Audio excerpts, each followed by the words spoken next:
Good morning. Welcome to Unity of Charlotte. We welcome you all. If you are here in the sanctuary, if you're on the road or at home on Zoom, we welcome you. And if you're watching this later on with a recording from YouTube, we welcome you as well to our Sunday service. This is Palm Sunday, so welcome, welcome, welcome. My name is Reverend Jim Ernston. I am co-minister here along with Reverend Lisa Herklotz, and we both welcome you here on this beautiful Sunday here in Charlotte, North Carolina. So let us go ahead and join together. This is our mission statement. This is why we are here, why we're here. So let's say out loud, Unity of Charlotte is the place where we nurture a deep and mature experience of God through the practice of unity principles. Simply put, we are here to love, grow, and serve. Absolutely, we're here to love, grow, and serve. If you're here for the first time, we invite you to be brave and gently raise your hand so we can acknowledge you. For the first time, we do have somebody new, so we want to welcome the two of you as well. Know that we have a first-time packet. If you haven't already got one, hang around and we'll give you that. That gives you information on who we are as Unity of Charlotte specifically, but also what unity is as a movement in general. So, and I'd love to have a chance to say hello. So hang out. We have coffee after the service. We have fellowship. And Reverend Lisa and I would love just a chance to say hello to you as well. So welcome. If there's anyone online for the first time, we welcome you as well. In fact, I'm going to ask and see if anyone online would like to share where they're watching from. So if you're on Zoom right now, type into the chat what city, what state, where you're at, and maybe we'll share that a little bit later on in the service as well. Let's go ahead to that next slide, which shows us that there are many ways for us to connect with each other, to know what's going on. We have our website, we have our newsletter, we have Facebook, we have YouTube. We are subscribing to that YouTube channel so that we can get to a certain number. I forget what that certain number is. Our man in the back, Alan, knows exactly what we're headed for. But we're subscribing to YouTube. 1,200. So when we reach 1,200, something magical happens. I don't know what that is, but the magic will happen at 1,200. We also have our bulletin board, which is down the hall, physically in person down the hall. It has even more than are on those other channels of information. So make sure you stop by that. That has tons of QR codes that you can look at. There are articles that you can take home with you. There's just so many pieces of information. Make sure you stop by that bulletin board as well. So anybody online, Alan, have they told us where they're from? One from Colorado. Colorado, woo! One from Minneapolis. Minneapolis, all right. One from Greensboro. Greensboro. And 6 from Charlotte. From Charlotte. Fantastic, fantastic. I'd love to know if it's still snowing in Colorado, but we can talk to her later. Let's see. Oh, you know what? We had a wonderful, wonderful workshop yesterday. This was our, and Beth knows this the best. Can they see this at home if I hold this up? I need to move back. I need to be right here. I need to hold it in front of my face.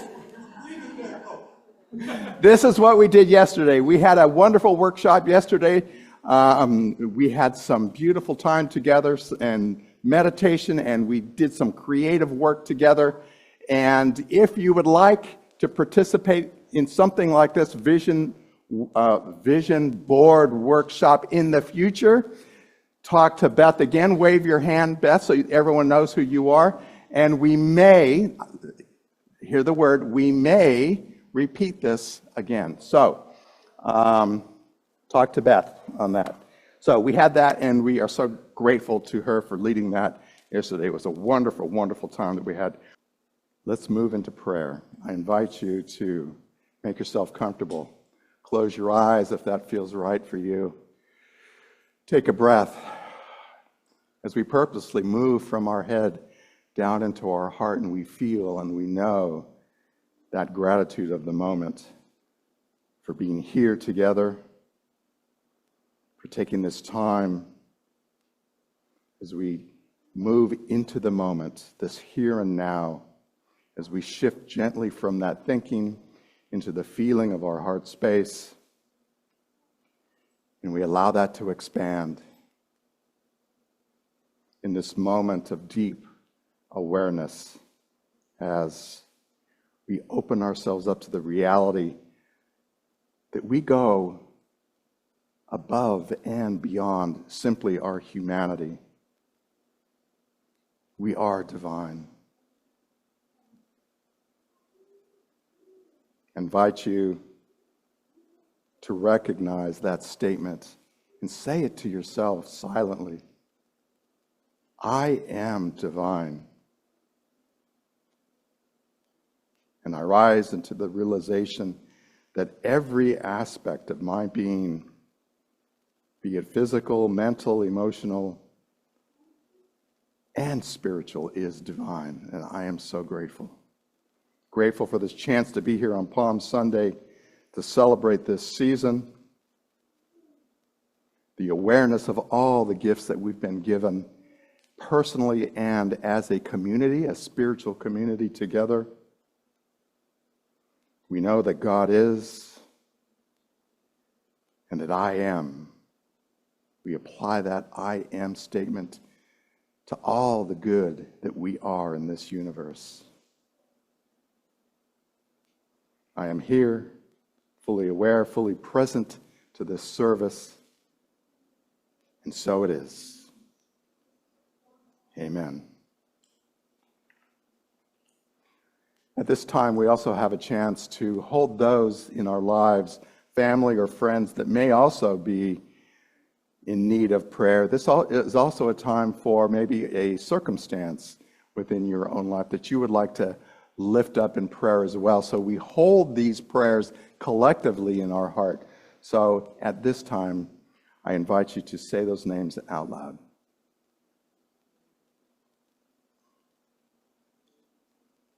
Hannah,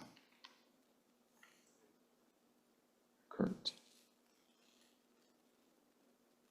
Darlene, world leaders.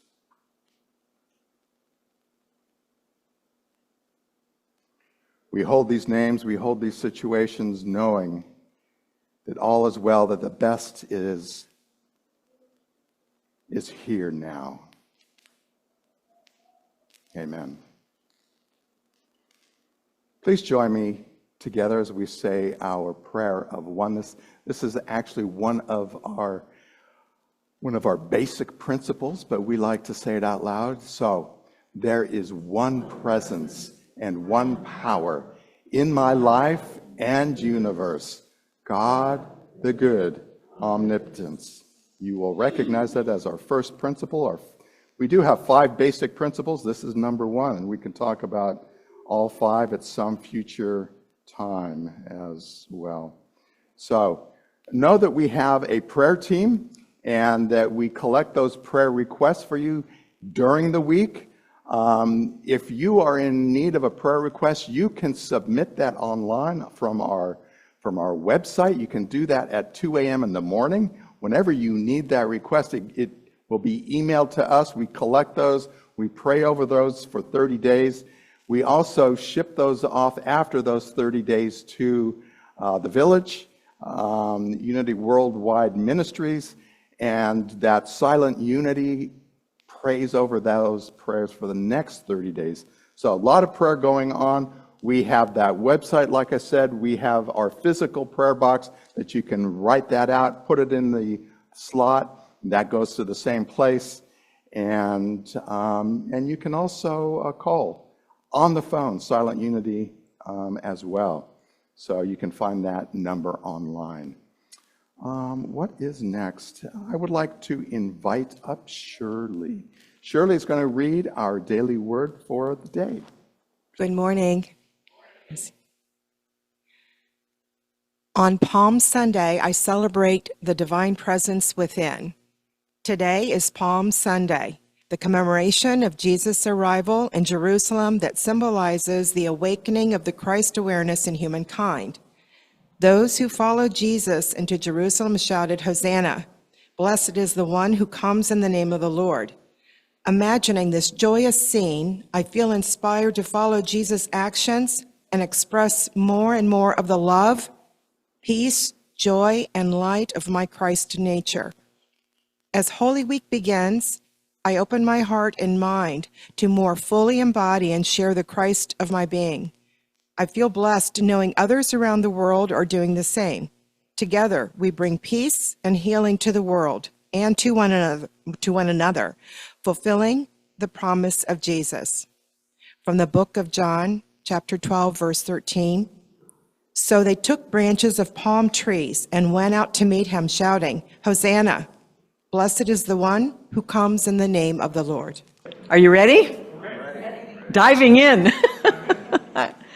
I love it. Welcome to Palm Sunday.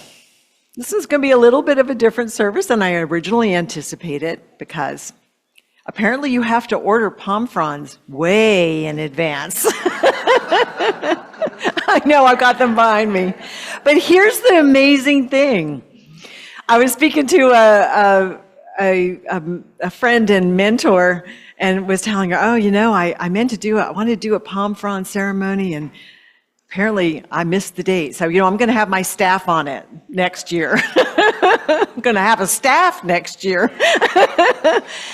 But here's the thing, as we were speaking, that I realized. We carry 2 palms with us wherever we go, at least most of us. Here's our palms. Here are the palms that we open up to welcome the Christ into our life. And I thought, that's perfect. So we get to celebrate with palms just a little differently than I originally had planned on. But isn't that how life works? It shifts, it changes, it takes a little curve, and you flow with it and find out and discover something new and beautiful. If you're new with us, we've been following this little book from Unity. It's a Lent booklet. Unity does Lent slightly differently from traditional Christianity in that we don't focus on sacrifice, we focus on releasing. We're focusing on letting go of anything that keeps the presence of that Christ light within us from shining its fullest and its brightest. So we have been following along in releasing all these incredible things. And we've also been living in the Garden of Gethsemane on each Sunday, haven't we? We've been living through the experience that Jesus went through in the Garden of Gethsemane and looked at it as to how it's really our experience now in our own spiritual awakening. What have we been called to do? And what have we had to deal with in practicing forgiveness, in being bold in answering that call, and being willing to open to what is ours to do. So now we're going to go backwards a little bit in the story, because now we're going back to Palm Sunday when Jesus actually rode into Jerusalem. And we're going to be looking at this part of the story as the courage it takes to follow this bold new vision, because clearly Jesus brought a bold new vision to that time and still today to this time. And we're now living that vision. It hasn't gone away. It just has continued to expand and grow. So Palm Sunday, we're going to be looking at some things and so for this Sunday in the book, it was beginning a bold vision. And I sat with that because I never really thought about Palm Sunday in that way. But it makes sense. And we're going to be looking at how Jesus brought that forth back in that time and how we're bringing it forth today in our world, right where we are.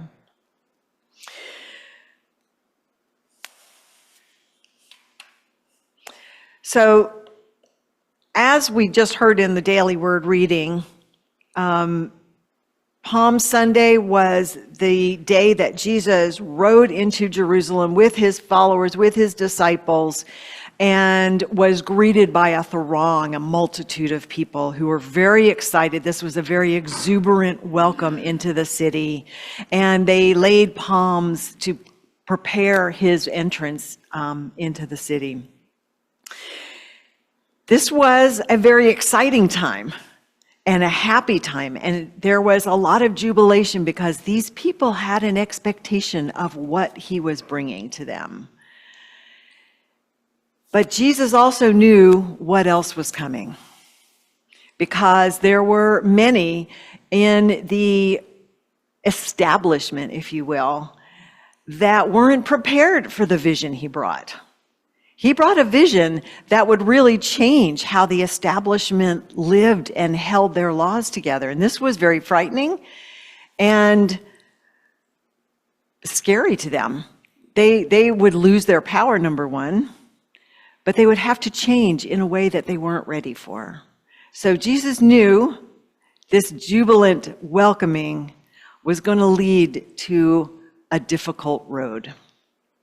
So I have to imagine, as he was preparing for this, that he was doing a deeper dive in to his soul, to connect as deeply as he knew to his sacred source, his God, our single source of life, to have the courage and the boldness to carry through this vision.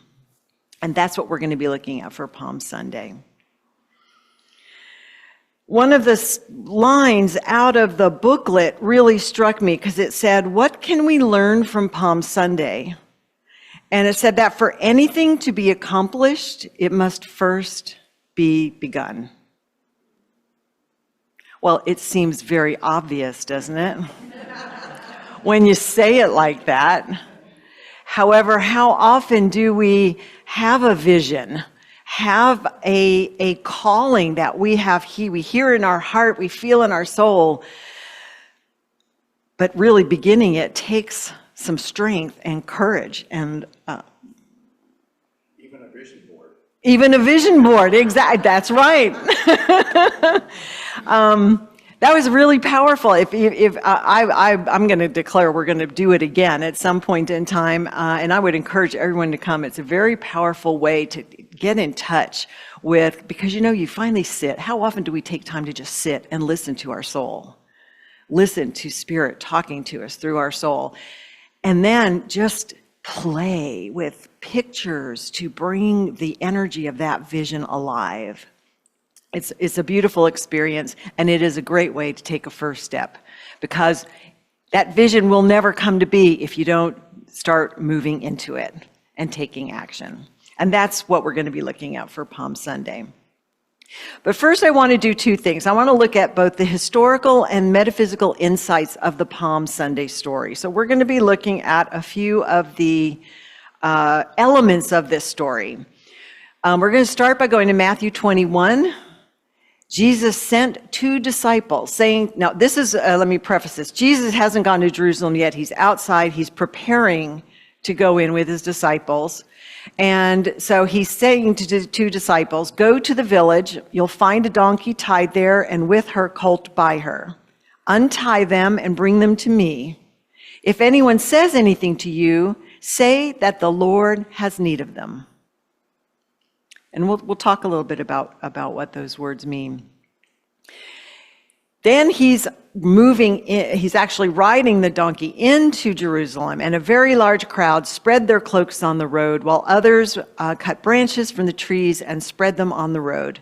The crowds that went ahead of him and those that followed shouted, "Hosanna, Hosanna," to the one who comes with the Lord. So let's take a look at a couple of these elements. First, from a historical perspective. It's important to know that Jesus is riding into Jerusalem at the time of Passover. Passover is the single most important ceremony or ritual or holiday that the Jewish people celebrate, because it is the retelling of the story of of Moses coming and liberating them from Egypt.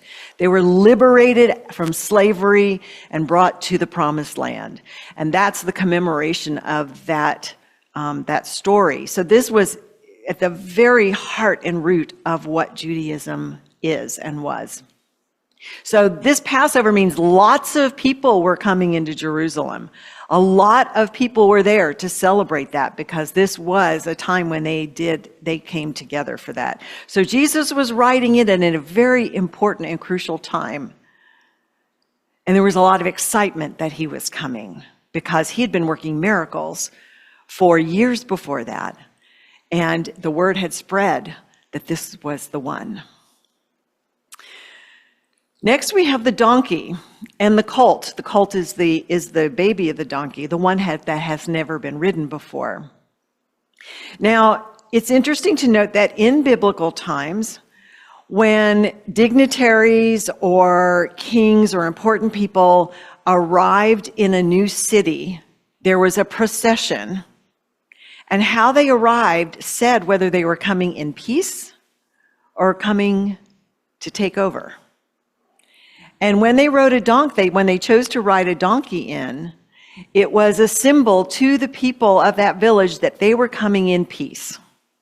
So riding in a donkey meant they were bringing a peaceful presence, a peaceful relationship. So, of course, it's befitting then Jesus would be riding a donkey because he was ultimately the peace bringer. And then the palm branches. Palm branches were plentiful. There were royal palms were very plentiful in the Jerusalem at that time, but they were also considered majestic plants, and they were regarded as tokens of joy and triumph. So they were used often in ceremonies and festive occasions. Kings and conquerors were welcomed with palm branches being strewn on the ground before them or waved in the air. So you can see how the people would be doing this for Jesus because for them, this was their king coming in. Also, victors of the Grecian Games, when they had athletes that went to what we now call the Olympics, when they came home, they waved palm leaves in the air as a signal of their victory. So palm branches have a long history, and they were very meaningful at this time. Now let's take a look at some of the metaphysical insights of these symbols. And by metaphysical, we mean it's not the literal expression of the item or the person or the character, but what spiritual meaning does it bring to us in our own lives, and what does it mean relative to the story? So let's start with Passover. Now, most of this comes from the book called The Revealing Word, which is written or put together by Charles Fillmore, and it's basically metaphysical definitions of places, things, and characters. So Passover from The Revealing Word says that Jesus is riding in preparation. Jesus is preparing to ride into Jerusalem to celebrate Passover. Okay, wait, I'm sorry. I'm in the wrong spot. Passover. We already know. He's riding in for Passover. Passover metaphysically represents moving from our mental personality, ego state of mind to one of a spiritual consciousness. We're passing over to and expanding our consciousness. So that's what Passover means. We're moving out of our mortal limited state to one of an expanded spiritual awareness of who we are and who God is. Jerusalem. Jerusalem is very key. From Charles Fillmore's Keep a True Lent, he calls it the habitation of peace. It's the spiritual center of consciousness. Now, if you think for the Jewish people, Jerusalem was their spiritual center. It was where the temple was built. It's where they came for the most important spiritual ceremonies. When we think about it as consciousness, state of mind, it's where we go within and reconnect to the center of our spiritual awareness. It is also considered the abiding consciousness of peace. Meaning that when we live from our Jerusalem, when we live from this center, we move into a space of abiding and lasting peace. And we become the expression of that in the world. So, Jesus is riding in to Jerusalem for the final unfoldment of his mission and his own spiritual journey, which was ultimately to completely resurrect and awaken, illumine, but also to bring that energy and that path of awakening to everyone here so that we can follow him. Not necessarily we have to ride a donkey into Jerusalem. We have our own donkeys and our own Jerusalems and our own ceremonies, don't we?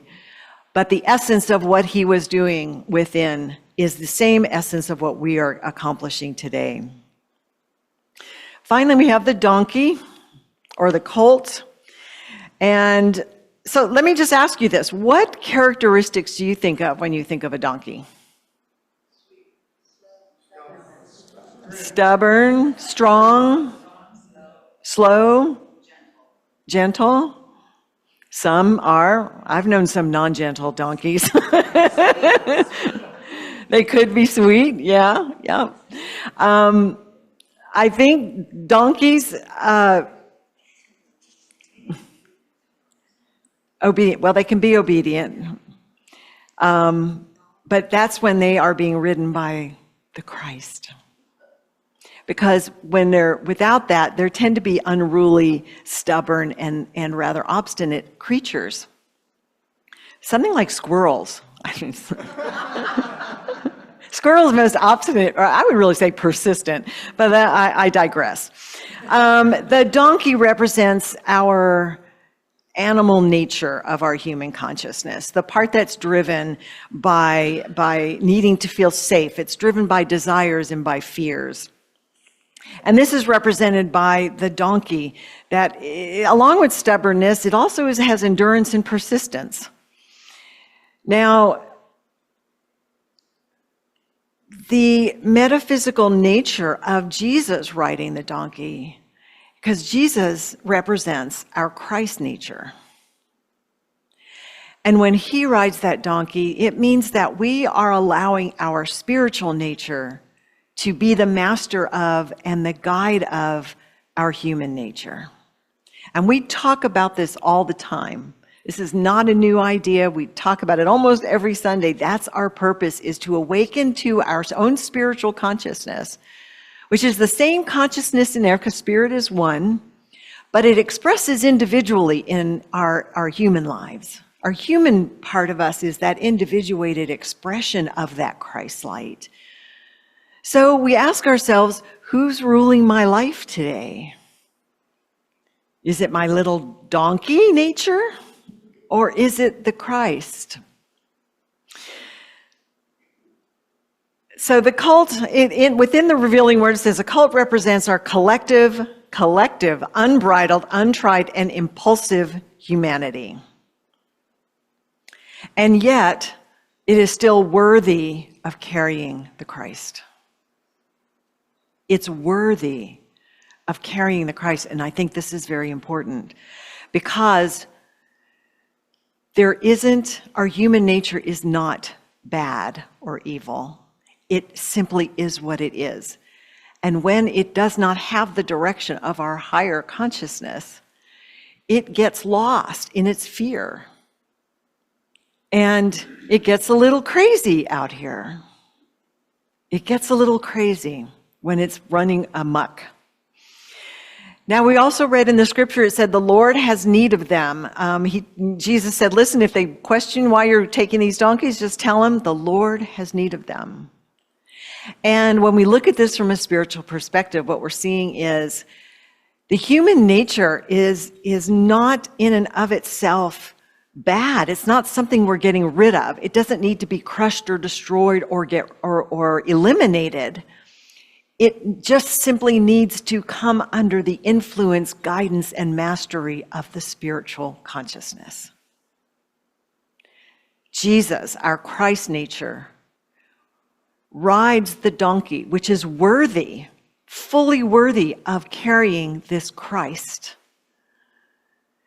And now we have that mild, obedient, joyful, gentle donkey.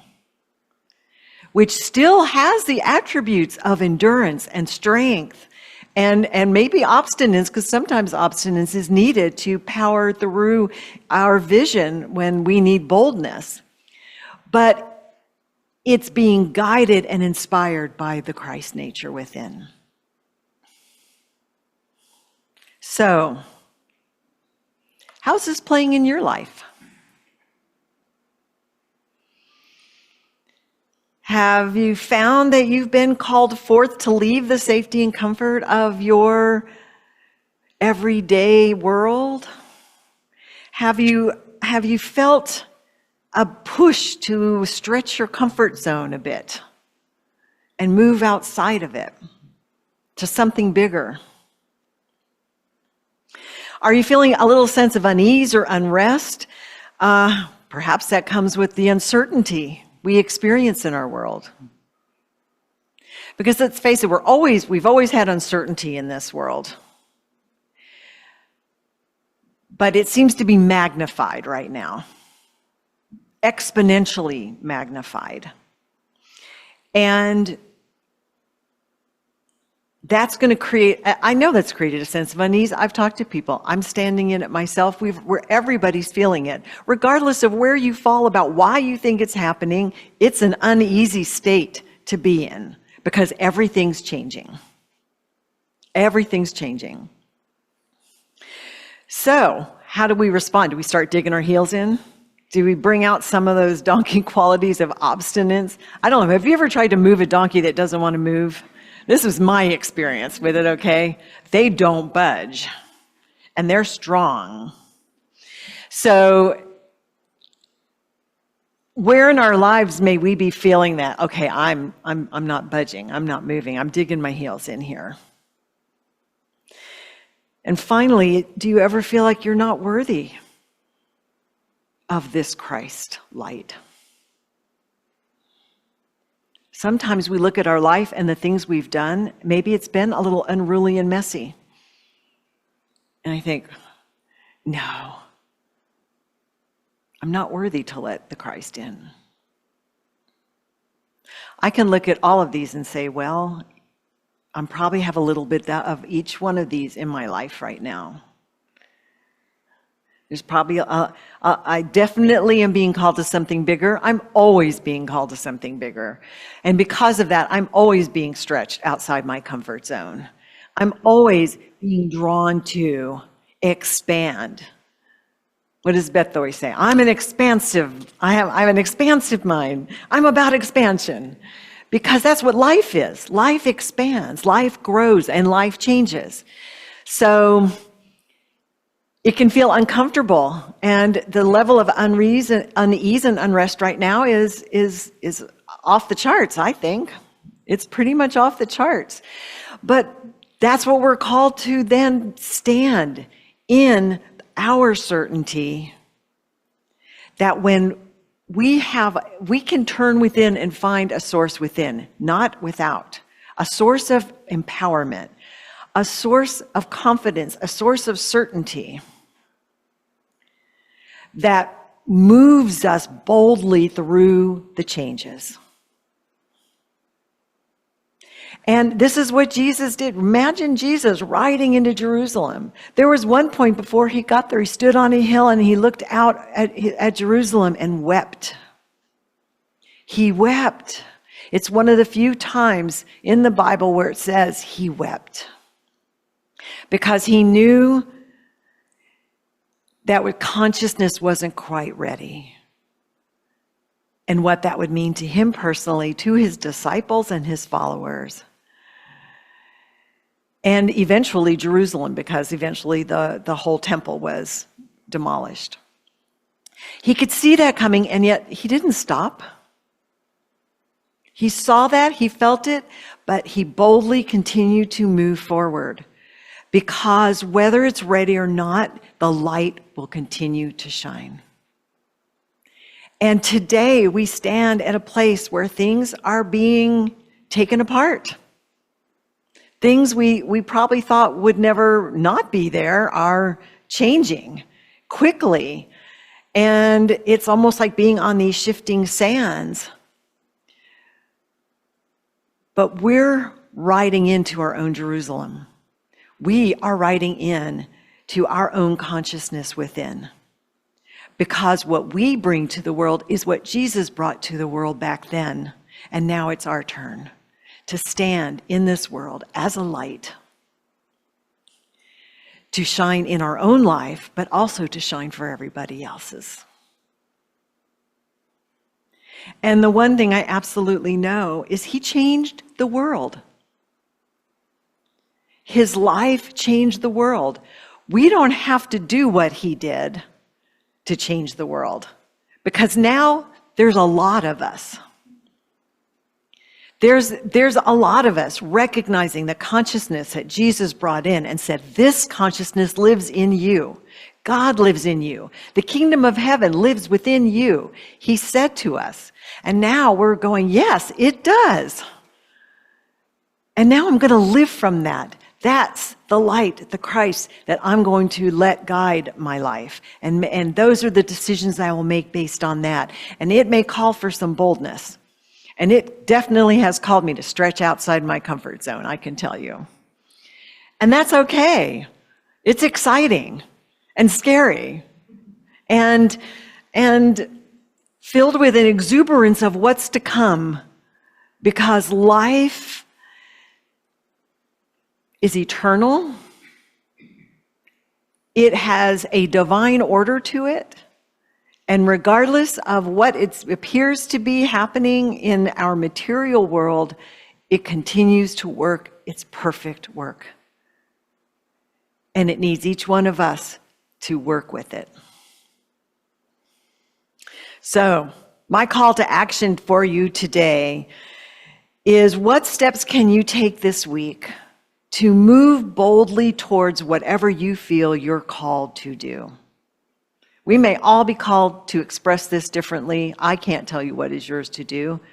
I know our calling is to love and be an expression of love here. How will that manifest for you? Can you be bold in your life and in your circumstances? And then I'll share an affirmation, and then we'll do a short meditation on this. Guided by the Christ within, I boldly move forward in my calling. Let's say that together. Guided by the Christ within, I boldly move forward in my calling. And with those words, I invite you to gently close your eyes. If it's comfortable, rest your hands on your lap and begin to take a moment to focus on your breath, moving your attention inward. We let the world go for this moment. We let anything going on in our lives just rest as we turn our attention inward and find a peace in our breath. The air moving in and out.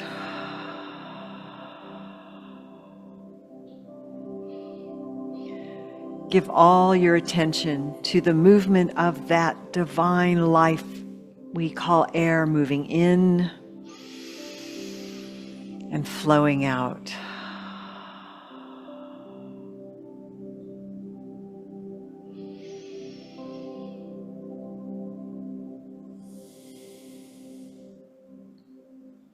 As you continue to focus on your breath,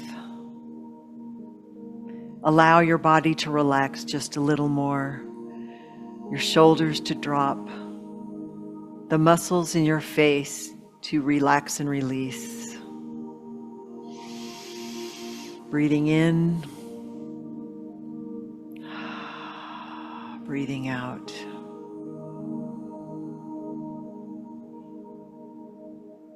Your soul is ready. Our souls are ready, open and willing to live from a deeper kind of love and a sweeter kind of life.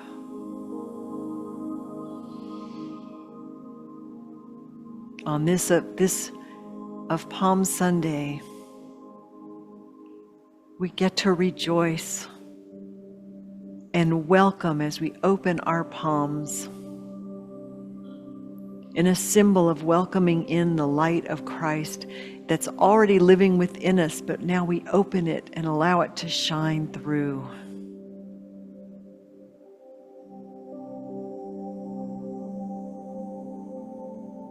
Our mind relaxes and opens, our heart softens and expands.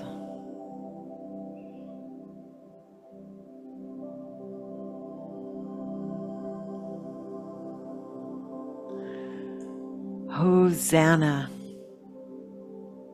We have never had to do anything to be worthy of this Christ light. It is already what we are.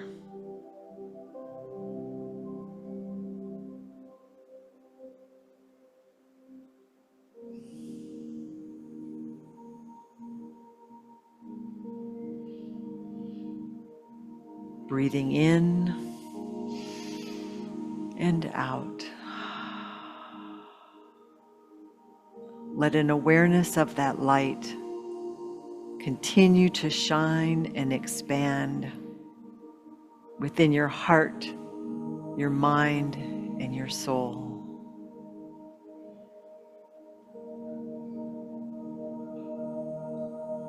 As we say, welcome, welcome.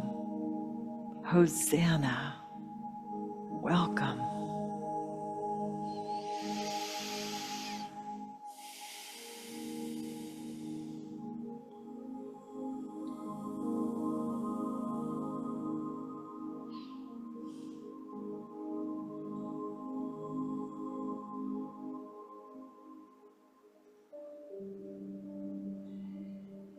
And now, begin to move your attention up behind your eyelids.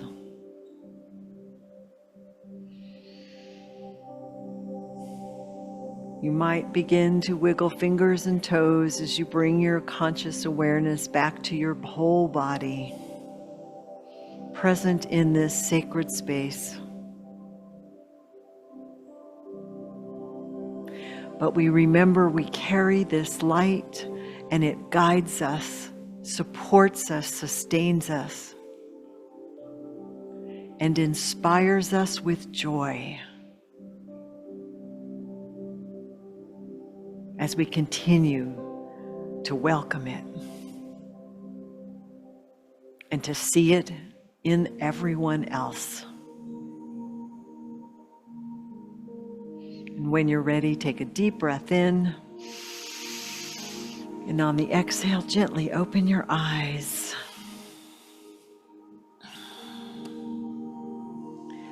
Namaste. Namaste. We now get to experience the incredible power of giving and receiving. It is your very presence and your generous gifts here today that offer that vitality to this community, allowing us to grow, love, and serve each other, this community, and the world. We have different ways of giving. There is that donate button on our website. We have a text to give on your phone. You can text that word give to that phone number, and it will step you through to be able to give that way as well. Our bill pay, or your bill pay system is another way. The QR code that you see on the screen is plastered around the hallway as well. You can use that QR code later on. It is also in the plate that comes through. So you can pick that out, use the QR code, and give that way as well. And we do accept cash, don't we, Barb? Yes, we absolutely do. So, and checks. Thank you for reminding me. Checks. Don't forget to sign that check. Yes. So, with all those different ways, let's go ahead and hold those gifts in our hands. If you've done this virtually, if you've done this at home already, if you've set it up with bill pay, imagine that you're holding it in your hands, and then together we bless this by saying, "Joyously I give this gift, knowing the divine presence blesses and multiplies all that I am, all that I have, all that I give and all that I receive. Thank you, God. The light of God surrounds us. The love of God enfolds us. The power of God protects us. The presence of God watches over us. We are light, love, power, and presence. Wherever we are, God is, and all is well.